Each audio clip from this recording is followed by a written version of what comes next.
kuasa kebangkitan Yesus Kristus telah menolong dan membuat kita semua dalam persekutuan dan pelayanan di tengah jemaat dan masyarakat, sehingga kita boleh merayakan hari raya Pentakosta hanya oleh kasih sayangnya, dan maka kita menikmati kebahagiaan dan kesucitaan dalam persekutuan syukur saat ini. Marilah kita mengagungkan Yesus Kristus yang sudah bangkit dari antara orang mati dan telah mengalahkan kuasa dosa dan maut, yang telah naik ke surga dan dinobatkan sebagai Raja semesta alam.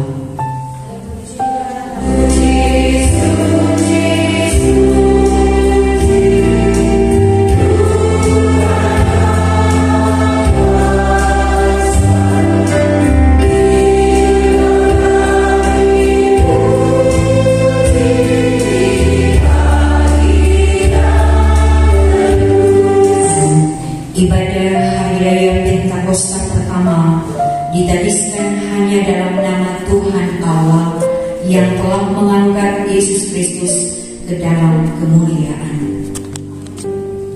Selamat Hari Pentakosta, saudara-saudara. Roh Kudus telah turun. Haleluya.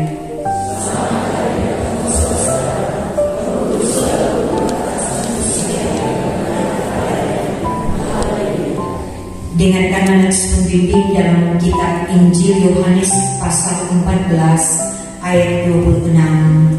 Tetapi penghibur, yaitu Roh Kudus, yang akan diutus oleh Bapa dalam namaku, Dialah yang akan mengajarkan segala sesuatu kepadamu dan akan mengingatkan kamu akan semua yang telah Kukatakan kepadamu.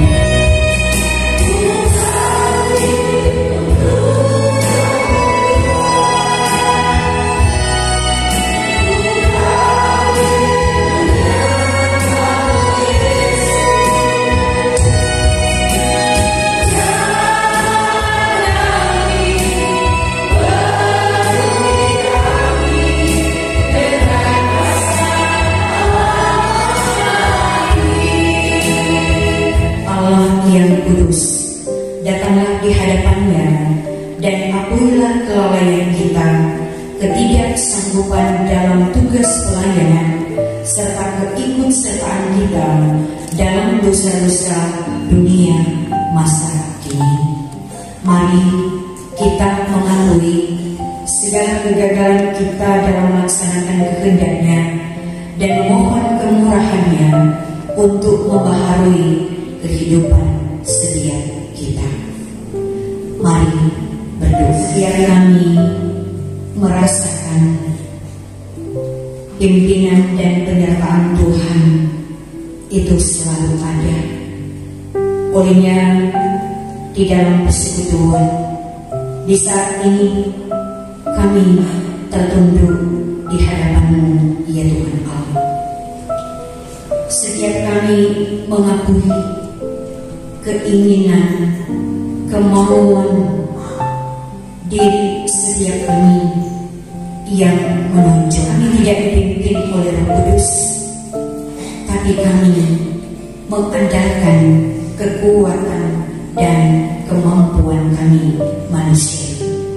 Terkadang juga yang nampak dilakukan oleh setiap kami, kemanusiaan, kedagingan, itu masih ada mewarnai kehidupan ini. Pimpinlah hidup kami dalam tuntunan kuasa Roh Kudus Tuhan.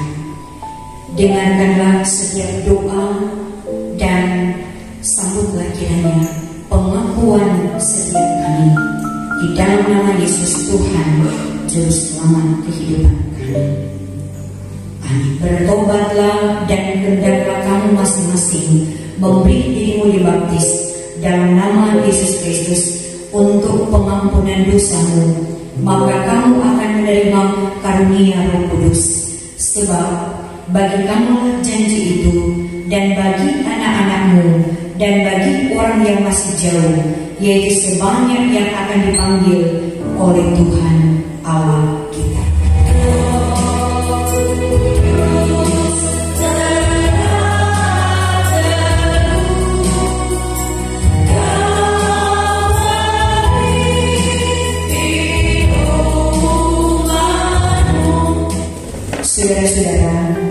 memang kamu telah dipanggil untuk merdeka, tetapi janganlah kamu mempergunakan kemerdekaan itu sebagai kesempatan untuk kehidupan dalam dosa, melainkan melayanilah seorang akan yang lain oleh kasih.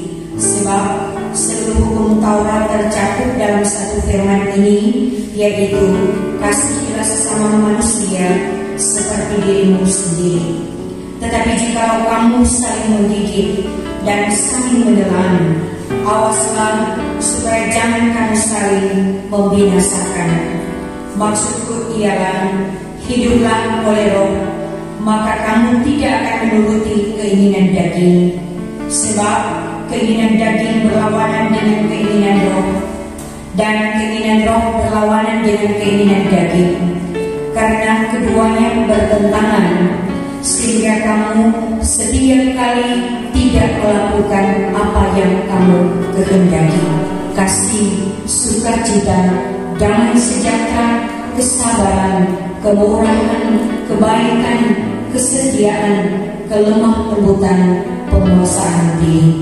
Tidak ada hukum yang menentang hal-hal itu. Barang siapa menjadi milik Kristus Yesus, ia telah menyalibkan daging dengan segala hawa nafsu dan keinginannya.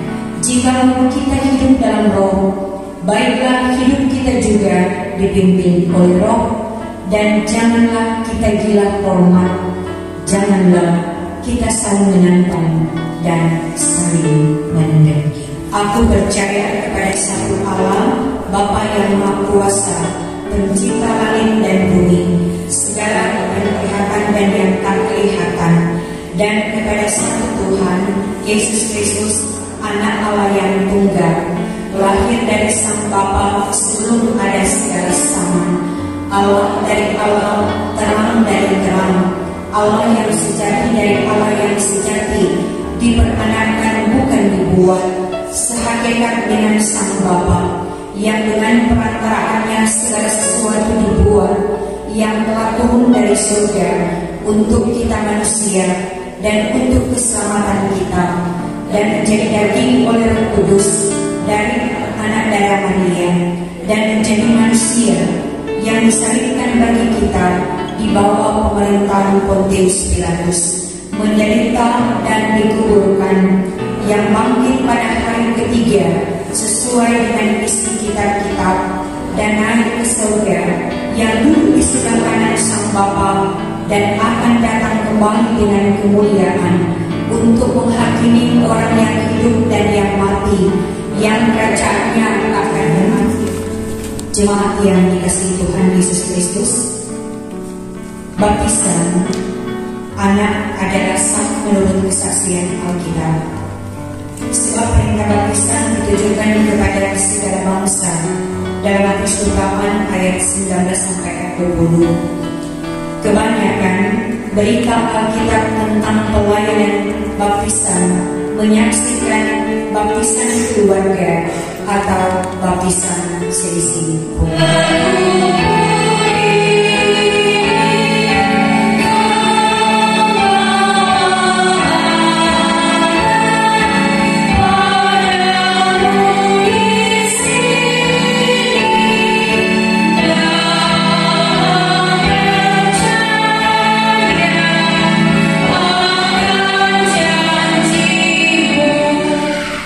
Dengan penuh kerendahan hati, keluarga rahasia kaum kasih, orang tua dan orang tua baptisan, hendak membawa anak kekasih Nathanael Safiet rahasia untuk menerima tanda anugerah dimateraikan di dalam persekutuan dengan Allah Tritunggal. Nathanael Safiet rahasia.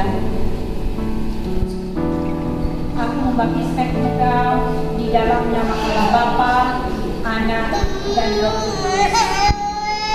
Amin. Tuhan akan menjaga keluar masukmu sekarang ini dan selama-lamanya. Amin. Lalu mereka mulai berkata-kata dalam bahasa-bahasa lain, seperti yang diberikan oleh Roh itu kepada mereka untuk mengatakannya. Waktu itu di Yerusalem diam orang-orang Yahudi yang sampai dari segala bangsa di bawah langit. Ketika turun bunyi itu, berkerumunlah orang banyak. Mereka bingung karena mereka masing-masing mendengar rasul-rasul itu berkata-kata dalam bahasa mereka sendiri. Mereka semua tercengang-cengang dan heran lalu berkata, bukankah mereka semua yang berkata-kata itu orang Galilea? Bagaimana mungkin kita masing-masing mendengar mereka berkata-kata dalam bahasa kita sendiri, yaitu bahasa yang kita pakai di negeri asal kita? Kita orang Partia, Media, Elam, penduduk Mesopotamia, Yudea dan Kapadokia, Pontus dan Asia, Frigia dan Pamfilia, Mesir dan daerah-daerah Libya yang berdekatan dengan Kirene, pendatang-pendatang dari Roma, baik orang Yahudi maupun penganut agama Yahudi, orang Kreta dan orang Arab. Kita mendengar mereka berkata-kata dalam bahasa kita sendiri tentang perbuatan-perbuatan besar yang dilakukan Allah. Mereka semuanya tercengang-cengang dan sangat termangu-mangu sambil berkata seorang kepada yang lain, apakah artinya ini? Tetapi orang lain menyindir, mereka sedang mabuk oleh anggur manis.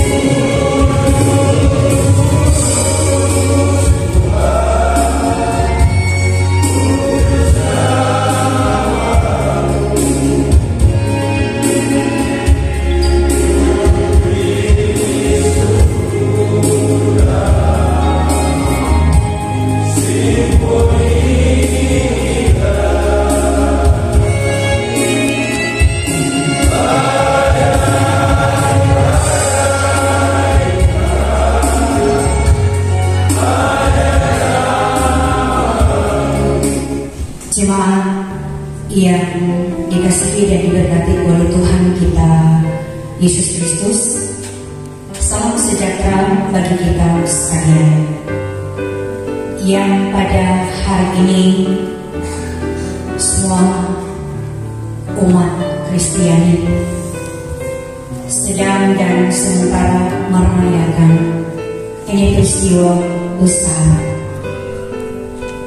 yang di dalamnya juga kita sebagai warga gereja masih diminasa dalam sukacita iman merayakan hari Pentakosta.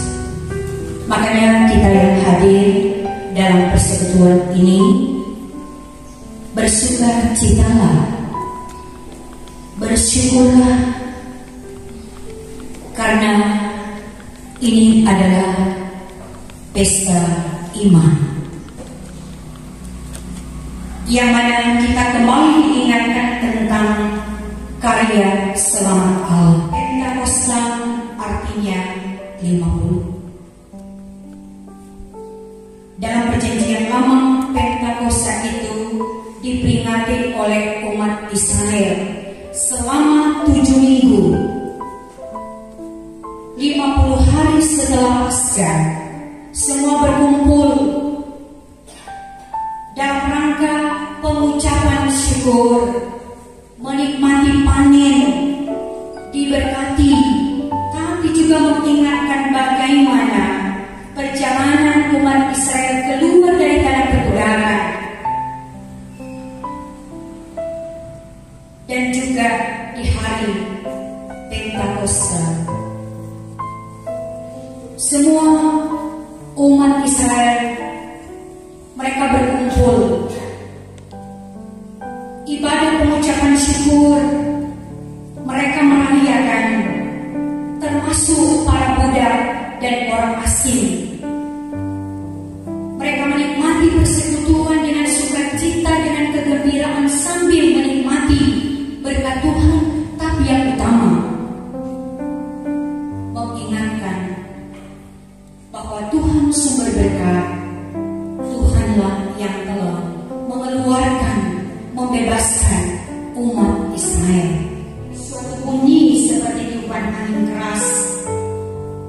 Tampaklah lidah-lidah api yang bertebaran.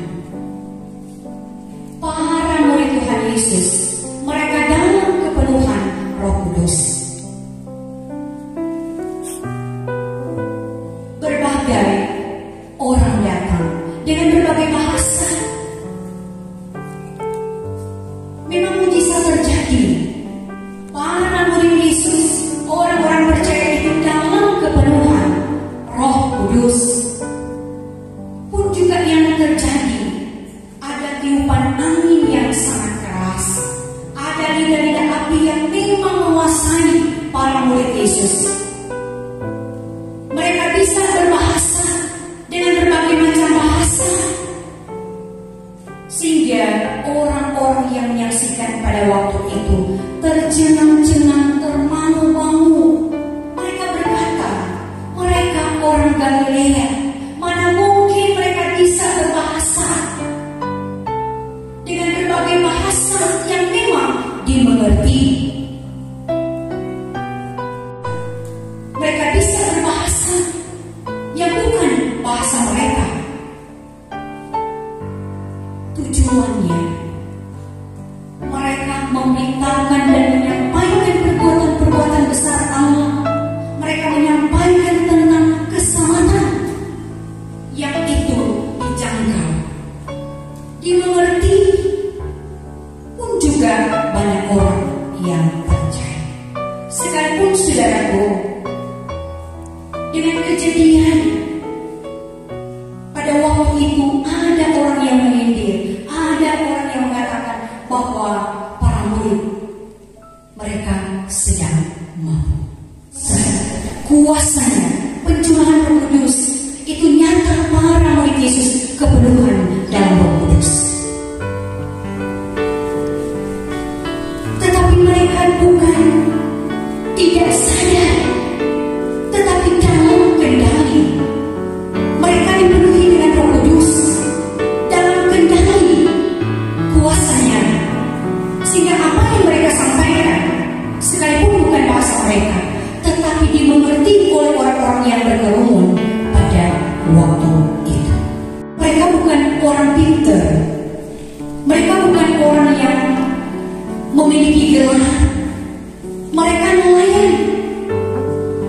Tetapi dengan peristiwa yang terjadi, dan tidak mungkin dimungkinkan Allah agar supaya orang-orang yang ada pada waktu itu melihat mujizat itu nyata. Bagaimana para murid Yesus itu dipenuhi dengan Roh Kudus tetapi dalam kendalinya, dengan maksud Injil itu disebarkan sampai ke segala penjuru. Dalam perayaan ini kembali mau meneguhkan, meyakinkan bahwa saya dan saudara, kita senantiasa setiap hari, setiap saat dalam pimpinannya. Kita dipenuhi dengan Roh Kudus.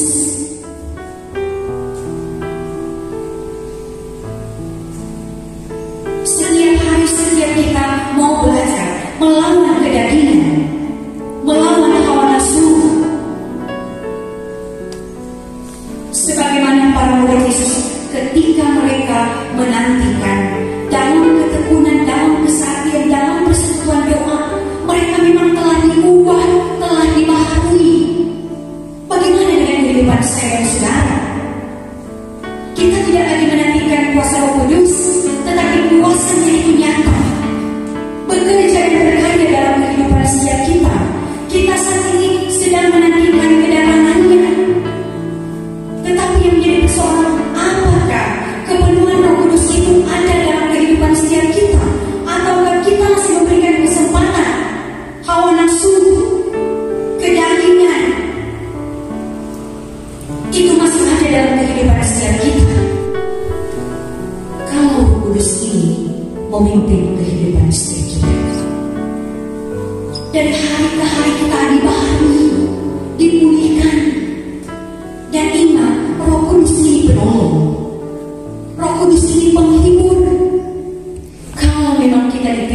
oleh Roh Kudus. Kita selalu menjaga hati, kita selalu menjaga perasaan. Apakah kata-kata ini mengandung berkah ataukah kutuk? Begitupun saya dan saudara, kita berada di tengah-tengah yang kemajemukan, etnis, suku, bahasa. Tetapi bahasa itu, budaya itu tidak membatasi ketika kita mampu untuk bersaksi. Kita mampu menerjemahkan tentang kuasanya, tentang karyanya yang ada di dalam kehidupan ini. Hati kita ini begitu plong, bebas, tidak ada yang menindih, tidak ada yang menekan. Kita bahagia, orang-orang pun yang ada di sekitar kita pasti bahagia. Terus itu diberikan hikmat oleh Allah, bisa menilai sekalipun tidak sampai ke dalam hati. Karena apa? Hati kita merasakannya. Karena apa yang keluar di dalam mulut ini sedia terpancar bagaimana hati sedia kita. Olehnya mari kita belajar, kita jaga hati kita. Sehingga kalau kita menjaga perasaan hati kita, maka kita pun diingat jaga perasaan hati orang lain. Kita yang telah diubah, kita yang selalu dibaharui oleh kuasa Roh Kudus. Apapun pergumulan, apapun permasalahan, kita berkata Tuhan kita itu dahsyat dan luar biasa, sanggup untuk melakukan dalam segala hal. Sehingga kekhawatiran, kecemasan dan ketakutan itu akan dihalau. Karena saya dan saudara dipenuhi oleh kuasa Roh Kudus. Marilah kita memohon, berkaryalah ya Roh Kudus, penuhilah setiap kita dalam kelimpahannya. Tuhan menolong, memberkati kita sekalian.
Siapakah yang akan kuutus dan siapakah yang mau pergi untuk aku? Ini aku, saudara-saudaraku, pergilah, terimalah Roh Kudus, kasih karunia Tuhan kita Yesus Kristus menyertai saudara-saudara.